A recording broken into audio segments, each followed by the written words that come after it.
కార్పొరేషన్లలో సత్తా చాటింది హస్తం పార్టీ. 7 కార్పొరేషన్లలో 5 మేయర్లు గెలవగా 1 మిత్రపక్షమైన సిపిఐకి దక్కింది. కరీంనగర్ మేయర్ పీఠాన్ని బీజేపీ గెలుచుకుంది. నిజామాబాద్లో హస్తం పార్టీ మేయర్ పదవి దక్కించుకుంది. గులాబీ పార్టీ మాత్రం ఏ ఒక్క కార్పొరేషన్ను దక్కించుకోలేకపోయింది.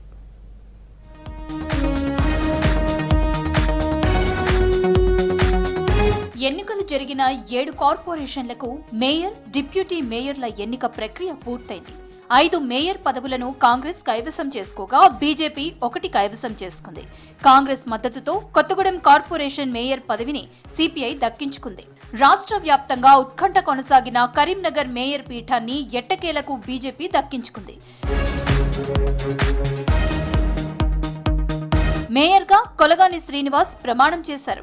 డిప్యూటీ మేయర్గా సునీల్ రావు ప్రమాణం చేశారు.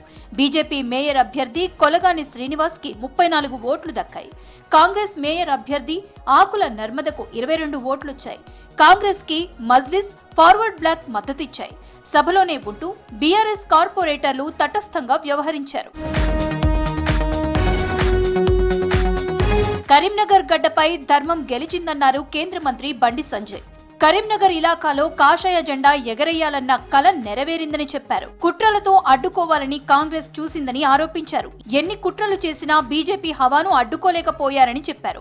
ఎన్నికైనటువంటి కొల్లగాని శ్రీనివాస్ గారికి, డిప్యూటీ మేయర్గా ఎన్నికైనటువంటి పెద్దలు యాదగిరి సునీలరావు గారికి హృదయపూర్వక శుభాకాంక్షలు తెలియజేస్తూ, కరీంనగర్ గడ్డ మీద ప్రజల ఆశీస్సులతో కాషాయ జెండాను ఈ కార్పొరేషన్ మీద ఎగిరేయాలనే కళ ఈరోజు నెరవేరింది. మరో కార్పొరేషన్ నిజామాబాద్ లో సైతం నువ్వా నేనా అన్నట్లు పోటీ జరిగింది.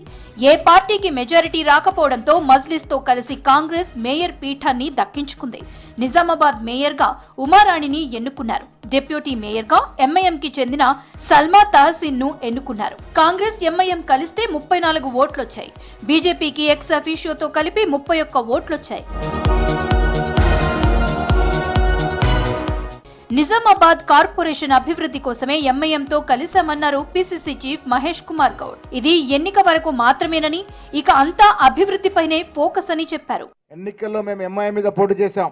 ఎక్కడ పొత్తు లేదు. ఎంఐఎం మీద పోటీ చేసి మేము దాదాపుగా 5 సీట్లు ఎంఐఎం ఉన్న సీట్లు మేము గెలుచుకున్నాం. కానీ ఇవాళ అభివృద్ధి కోసం ఒక కలయిక అవసరం. ఇదంతా కూడా అభివృద్ధి, నిజామాబాద్ జిల్లా పట్టణం అన్ని రకాలుగా అభివృద్ధి జరగాలని ఆకాంక్షతో మేము ఈ పట్టణాన్ని అన్ని రకాలుగా అభివృద్ధి చేసుకుంటాం. బీజేపీని ఓడించేందుకు కాంగ్రెస్ ఎంఐఎం ఒక్కటయ్యాయన్నారు ఎంపీ అరవింద్. ఇందూరులో అనైతిక పొత్తు కుదిరిందని చెప్పారు. బీజేపీ ఓటమికి కాంగ్రెస్ రంగు పూసుకున్న పోలీసుల హస్తం కూడా ఉందన్నారు. ఈ టర్మ్ కంప్లీట్ అయ్యేలోగా ఫలితాలు రివర్స్ చేస్తామన్నారు. కాంగ్రెస్, ఎంఐఎం, బీఆర్ఎస్ కంబైన్డ్ అభ్యర్థి గెలవడం జరిగింది.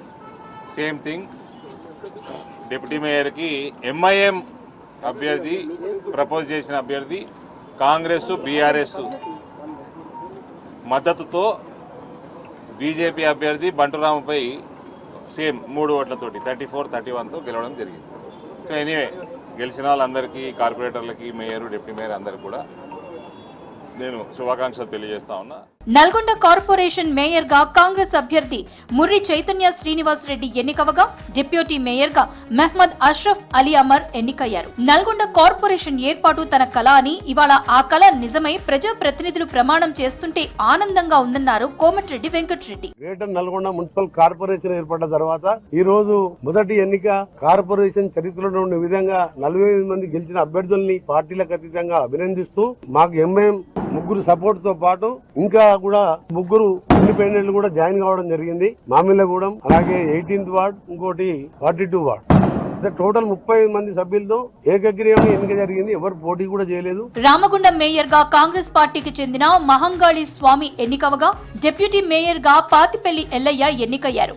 మహబూబ్ నగర్ మేయర్ గా గుమల్ మమత ఎన్నికవగా, డిప్యూటీ మేయర్ గా సురేందర్ రెడ్డి ఎన్నికయ్యారు. మంచిర్యాల మేయర్ గా కాంగ్రెస్ కి చెందిన మధుకర్ ఎన్నికవగా, డిప్యూటీ మేయర్ గా రమ్య మహేష్ ఎన్నికయ్యారు. ఇక ఉత్కంఠ నెలకొల్పిన కొత్తగూడెం కార్పొరేషన్ లో మేయర్ పదవి కమ్యూనిస్టులకు దక్కింది. కొత్తగూడెం మేయర్ గా సిపిఐకి చెందిన మూడ్ గణేష్ ఎన్నికయ్యారు. డిప్యూటీ మేయర్ గా కాంగ్రెస్ కి చెందిన సిరిపురపు లలిత ఎన్నికయ్యారు.